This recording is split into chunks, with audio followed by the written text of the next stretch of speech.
पहले उनको भी वो इंटेलेक्चुअल सब मानने वाला व्यक्ति को भी समझ में नहीं आया। फिर उन्होंने थोड़ा स्लोली बताया, RSS is an evolution of the life mission of the Hindu nation. इस हिंदू राष्ट्र को एक जीवन का एक मिशन है, जीवन का एक लक्ष्य है। व्हाट इज द लक्ष्य ऑफ दिस हिंदू राष्ट्र? First and foremost thing, whether this is Hindu राष्ट्र और नॉट। कुछ लोग कहते हैं हम हिंदू राष्ट्र बनाना चाहते हैं, कुछ लोग कहते हैं इन लोगों को हिंदू राष्ट्र बनाने के लिए हम नहीं देंगे, हम रोकेंगे। ये दोनों गलत है। ये तो हिंदू राष्ट्र बनाने का चीज ही नहीं है। भारत इज हिंदू राष्ट्र, was हिंदू राष्ट्र and will be हिंदू राष्ट्र। There is no doubt about that. Can we say Bharat is Bharat, was Bharat, will be Bharat? उस प्रकार का एक सरल बात है। भारत इज हिंदू राष्ट्र, was हिंदू राष्ट्र and will be हिंदू राष्ट्र। ओके, एनीवे दादा परमार्थ जो बताया हिंदू राष्ट्र का लक्ष्य क्या है, life mission. Life mission is to make this whole world, the whole humanity, the whole universe श्रेष्ठ आर्य कृण्वन्तो विश्वमार्यम। ये हमारा लक्ष्य है, कृण्वन्तो विश्वमार्यम राष्ट्र। इसके लिए ईश्वर ने भारत का, हिंदुस्तान का निर्माण किया। But in the due course, because of so many reasons, rashtra was not able to do that. Because of so many reason हमको मालूम है, हम बीच के कालखंड में वीक हो गया। वीक हो गया है तो क्या होना चाहिए? कुछ काम करने के लिए अगर हमारा शरीर सक्षम नहीं है तो एवोल्यूशन थियरी के आधार पर देखा है तो, साइंस के आधार पर मैं बताया, not saying that evolution theory of Darwin is the ultimate theory, but they says, those great people says, अगर शरीर को क्षमता नहीं है तो वो क्षमता मिलने के लिए पीढ़ी दर वो प्रयास करते रहे। प्रयास यानी मन से प्रयास करते रहेंगे। And after may be 1000 years, maybe 10,000 years, that transformation will take place and that is known as organic evolution. Bharat के अंदर वो क्षमता कम हो गया, पूर्ण नहीं कर सकते ऐसा विचार भारत माता के मन में आना प्रारंभ हो गया। देन भारत के अंदर से एक जैव परिवर्तन आ गया, एक ट्रांसफॉर्मेशन। दादा परमात्मा कहते हैं वो एवोल्यूशन है राष्ट्रीय स्वयंसेवक संघ, इतना स्वाभाविक है। ऐसे संघ, राष्ट्रीय स्वयंसेवक संघ, ये 100 साल से, 100 साल अगर आपको देखा है तो ये 100 साल में कहां तक पहुंचे, मैंने उदाहरण के रूप में शुरुआत में बताया। एक civilisational change and transformation bringing किया है, हम लाया है भारत के जीवन में। ऐसे स्थिति तक पहुंचने के लिए कारण क्या है? कारण संघ का श्रेष्ठ लक्ष्य, first and foremost thing, what is the लक्ष्य? हमारा लक्ष्य क्या है? संघ का जो लक्ष्य, राष्ट्र का परम वैभव और परम वैभव सशक्त राष्ट्र के बलबूते पर पूरे विश्व के प्रति हमारा एक ग्लोबल मिशन है। वो ग्लोबल मिशन पूरा करना, को पहले ही बताया था, कृण्वन्तो विश्वमार्यम, ऐसा एक ग्लोबल मिशन हमारा है। अब ऐसे कई लोग पूजनीय गुरुजी के नाम से प्रसिद्ध विचार नवनीत पढ़े होंगे, बंच ऑफ थॉट्स। इसका पहला अध्याय एक बार आप देखा है तो आपको मालूम होगा, उस चैप्टर का नाम ही our mission, the global mission. So राष्ट्र का परम वैभव सिद्ध राष्ट्र, उसको प्लेटफॉर्म बनाते हुए पूरे विश्व को एक प्रकार से आर्य बनाना। मैं तो आर्य विचार के एक विद्या मंदिर में खड़ा हूं, मैं तो खड़ा हूं भुक्ति और मुक्ति के काशी क्षेत्र में। ऐसे काशी क्षेत्र में स्थापित आर्य मंदिर, विद्या मंदिर में खड़े होकर मैं बता रहा हूं पूरे विश्व को आर्य करने के लिए संघ स्थापना हुई। दैट इज द लक्ष्य, दैट इज द ग्रेट लक्ष्य ऑफ संघ। इसके लिए व्हाट इज द फिलॉसफी संघ का? वो फिलॉसफी मैंने पहले ही बताया, इस राष्ट्र हिंदुस्तान है, हिंदू राष्ट्र है। इस राष्ट्र का प्राचीन संस्कृति प्राचीन है, उसके साथ साथ नित्य नूतन भी है। प्राचीन भी है, नित्य नूतन मॉडर्न भी है। ये है एंशिएंट भी है, मोस्ट मॉडर्न भी है।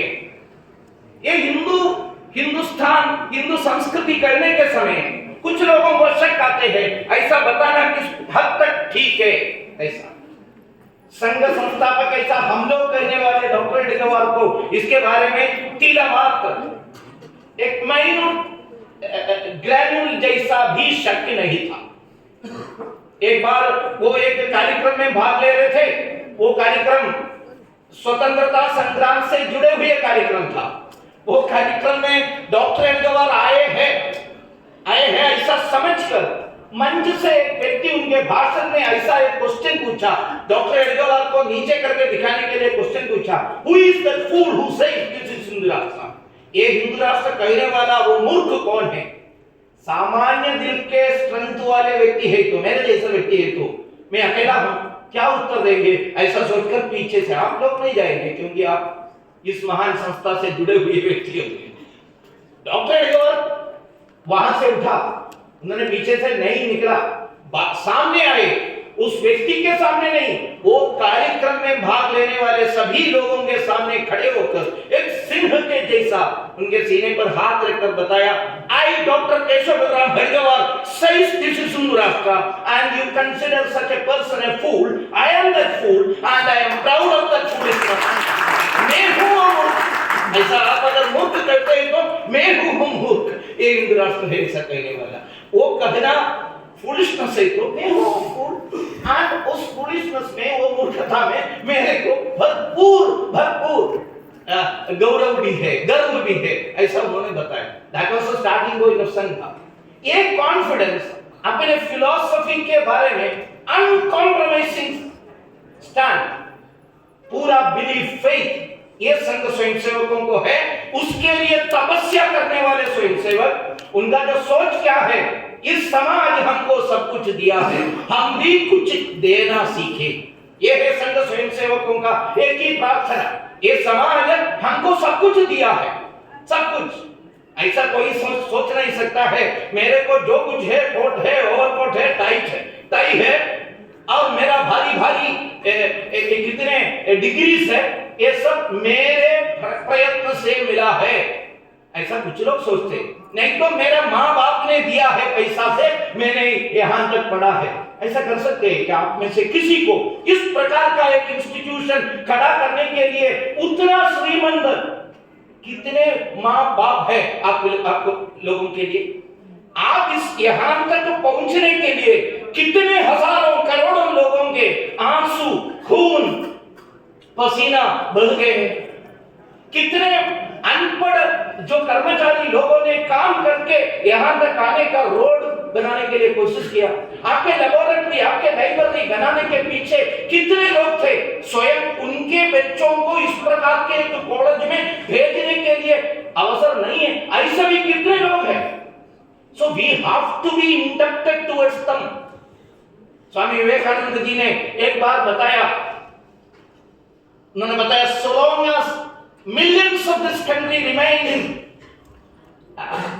illiteracy and hunger, I do consider every educated man a traitor, having been educated at their expense, who are not giving a least heed to them।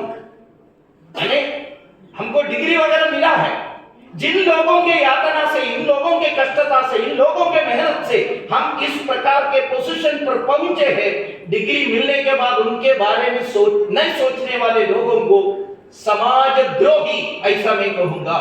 Swami Vivekananda का सच्चे पर्सन तक he never means his words. Means करने की जरूरत नहीं है, अगले election में वो खड़ा करने का विचार नहीं था, इसलिए पॉलिटिकली करेक्ट होने की आवश्यकता नहीं था उनको, इसलिए वो बताते थे I will call them each of them as traitors. अगर देखना है संघ प्रारंभ से लेकर ऐसा विचार से आगे बढ़ रहा है। हम सोचते हैं देश हमें यानी समाज हमें देता है सब कुछ, हम भी कुछ देना सीखे। So Sangh swayamsevak never claim for their rights. हमारे अधिकार के लिए हमेशा धरना प्रदर्शन करने वालों के बीच में संघ स्वयंसेवकों को हम देख नहीं सकते। देख सकते हैं एक प्रदर्शन के सामने क्या है, कुछ सेवा करना है, कुछ त्याग करना है। इसलिए हमेशा देश धर्म, प्रजा धर्म के बारे में सोचने वाले लोग हैं। We do think the civic duties first, then only if time permits हम राइट्स के बारे में सोचते हैं। So that is sun's strength. इस strength के आधार पर संगे 100 years, I am concluding, my time is over, I am concluding. इस 100 years को अगर आप 4 चरण में बांट दिया है तो मोटे तौर पर I am not dividing it strictly on that base, but still आप देखा है तो the first 25 years 1925 to 1950 ये संस्कार और प्रतिष्ठा के संस्कार में समाज को कार्यकर्ताओं को प्रतिष्ठित करने का काल है। इसलिए मैं इसको कहता हूं एक फाउंडेशनल मॉरल फॉर्मेशन का है and it is a foundational moral time period. उस कालखंड में शाखा के अलावा किसी विषय के बारे में स्वयंसेवक सोचते नहीं है, संघ अधिकारी भी सोचते नहीं है।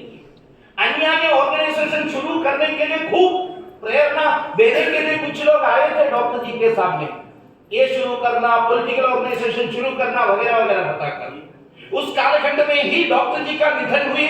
उसके बाद गुरुजी गोलवलकर संघ के संघचालक बने। गुरुजी के पास भी आकर कुछ लोगों ने बताया अभी वक्त आ गया है, हम we have to turn into political party, we have to start propaganda, प्रचार शुरू करना। इसके बिना संघ आगे बढ़ेगा नहीं, संघ धूल धूल हो जाएगा, संघ विल बी नो, ऐसा बताया।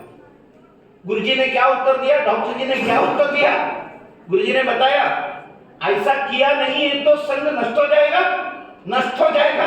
Then I will start from the Harishri. मैं अगेन इसको फिर से 10-15 बच्चों को लेकर जाएंगे मोहितेवाड़ी यानी फर्स्ट संघ स्थान, वहां जाएंगे, फिर से संघ प्रारंभ करूंगा। इसलिए मैंने इस कालखंड को ऐसा नाम दिया, ये संस्कार में व्यक्तियों को प्रतिष्ठित करके व्यक्ति निर्माण में केवल ध्यान देके कोई प्रचार करते बिना स्वयंसेवक निर्मिति का और देश के सभी कोने में संघ पहुंचाने के लिए ये बहुत मेहनत करने का विषय है। It is not that easy. अंदर से भी लोग प्रेरणा दे रहे संघ का स्वभाव बदलने के लिए, लेकिन उसमें संघ एक प्रकार से एक सिविलाइजेशनल लॉ है, एक सभ्यतागत कानून। एकेडमिक तरीके से देखें तो बताते हैं नो सिविलाइजेशन रिव्यूज विदाउट पुनः संस्कार, एक रिफॉर्मेशन नहीं के बिना नहीं हो सकते। इसलिए वो सभ्यता में हम रहकर आगे बढ़ा। That was the first step. बहुत सारे एक्सप्लेन करने के लिए है, समय कम है, आप लोग बाद में चर्चा करिए। नेक्स्ट पीरियड 1950-1975 पर्याप्त संख्या में ज्योग्राफिकल व्याप्त हुआ, पर्याप्त संख्या में स्वयंसेवकों की संख्या आई। शून्यता से साम्राज्य निर्माण क्षम व्यक्तियों का निर्माण हो गया। फ्रॉम नथिंग एम्पायर्स बिल्ड करने लायक लोग, नानाजी देशमुख जैसे लोग। देखिए शून्यता थी कन्याकुमारी में, वो त्रिसमुद्र संगम क्षेत्र में एक शून्यता थी, केवल एक चट्टान थी। आप लोगों को मालूम है वो शून्यता से विवेकानंद केंद्र निर्माण करना, कुछ भी नहीं था हाथ में, लेकिन बनाया। ये सब हुआ नेक्स्ट वो कालखंड में। एक प्रकार से इसको सामाजिक में इसको ये बताना चाहता हूं। फेज 2 एक व्यवस्था विस्तार का पक्ष है, एक इंस्टीट्यूशनल एक्सपेंशन, विविध प्रकार का संगठन का प्रारंभ हुआ अलग अलग क्षेत्र में, पॉलिटिकल क्षेत्र में, विद्यार्थी क्षेत्र में, विद्या क्षेत्र में संघ का विकास हुआ है। इसको एक सिविलाइजेशनल लॉ अगर बताए तो संस्कार सीक्स एम्बॉडीमेंट थ्रू व्यवस्था, संस्कार निर्माण हो गया, इसका एम्बॉडीमेंट होना चाहिए, वो व्यवस्था के द्वारा हुआ। एंड देन द थर्ड कालखंड 75 to 2000, मोटे तौर पर मैं बता रहा हूं, थोड़ा इधर उधर हो सकते हैं, लेकिन वो था सामाजिक संगठन एवं स्वाभिमान का जो कालखंड। समाज पूरा संगठन के ओर चलना प्रारंभ किया। उस कालखंड में कितना भी हमने महत्वपूर्ण काम किया, राष्ट्रव्यापी एक जागरण करने के लिए हमने प्रयास किया, राम जन्मभूमि का आंदोलन शुरू किया, बहुत सारे बातों के द्वारा समाज हमारे तरफ आना प्रारंभ किया। समाज स्वयं संगठन बनने का एक नेचुरल प्रोसेस प्रारंभ हो गया। If you are analysing it in that way you can find it out. एक when civilization defends its identity, reclaims confidence and asserts legitimacy, unity and pride replace fragmentation and inferiority consciousness. That is it. These are all topics to be explained in long. एक प्रकार का महान परिवर्तन का एक कालखंड, उसी कालखंड में कितने जीत हमने हासिल किया, I don't want to elaborate, enumerate, आप लोगों को मालूम है. Then comes the today's period, that is the fourth period, सभ्यता में पुनरुत्थान. शुरू में मैंने बताया नवोत्थान के, रूपांतरण का, ट्रांसफॉर्मेशन का. That's why I have used the term the civilizational transformation का कालखंड में अभी आ गया है. Civilization is re-emerging. भारत की संस्कृति अच्छा है ऐसा कहने वाले लोग कौन कौन है? आजकल स्वयंसेवक केवल नहीं है, संघ कार्यकर्ता भी नहीं है, हिंदुत्व पर गर्व रखने वाला लोग एक जमाने में थे वो केवल नहीं है, एक जमाने में हिंदुत्व के खिलाफ बताने वाले लोग भी आज आकर बताना प्रारंभ किया है, वही है हमें हिंदू, वही है हमें हिंदू, ऐसा पुस्तक लिखने वाले लोग खूब आपको मिलते हैं. राम जन्मभूमि में मंदिर हमने बनाया है ऐसा कहने वाले लोग सोशलिस्ट पार्टी में भी आजकल है. उत्तर प्रदेश में जाकर अलग अलग जगह पर आप जाकर देखा है तो they will claim that they have built it. हमको भी वही चाहिए. हमेशा इस पूरा हमने किया ऐसा कहने की आवश्यकता नहीं. This is the natural transformation. This is the civilizational transformation. इसका एक लो ऐसा कह सकते हैं. तो when आत्मा या सोल इसके केंद्र में वापस आ गया है, तो अभी तक इधर उधर घूम रहे थे आत्मा, centre of gravity was somewhere, ये केंद्र में अगर आ गया है तो फिर सब कुछ एक प्रकार से अपने आप परिवर्तन प्रारंभ हो जाएगा. ऐसे परिवर्तन के क्षण में हम आज आकर खड़ा है. यहां से कहां जाना है?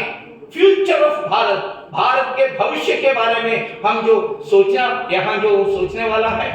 समाज में किस प्रकार का परिवर्तन, एक व्यवस्था परिवर्तन के दृष्टि पर जाना है. इसलिए पंच परिवर्तन का विषय इस 100 ईयर में समाज के सम्मुख हमने रखा. मैं उसमें भी एक बिंदु बताना है तो भी और 6-7 मिनट कम से कम उल्लेख करने के लिए हो जाएगा. परिवार को संस्कार युक्त करना, समाज को समरसता युक्त करना, हमारे जो पर्यावरण को अपने विचार के आधार पर रक्षा के लिए हम सब मिलकर काम करना चाहिए. और इसके साथ साथ स्व केंद्रित सेल्फहुड के आधार पर सब क्षेत्र का परिवर्तन करने की आवश्यकता है. स्वदेशी निष्ठा बढ़ाना है. And fifth, we all have to become ourselves duty conscious citizens. नागरिक बनना चाहिए, एक प्रकार से कर्तव्यनिष्ठ बनने की आवश्यकता है. इसके बारे में आप लोग चर्चा करिए. केवल चर्चा करने से काम नहीं चलेगा, ये जीवन में लाने के लिए, अपने आसपास आस पड़ोसी के लोगों के बीच में भी लाने के लिए हम कोशिश करना है. पूरा यकीन करिए, पूरा विश्वास रखिए, भविष्य का भारत हमारा ही है. हिंदुओं का जो कालखंड आने वाला है, मतलब भारत का कालखंड, विश्व गुरु पद पर भारत को ले जाने में हम कामयाब होंगे. नमस्कार. वंदे मातरम.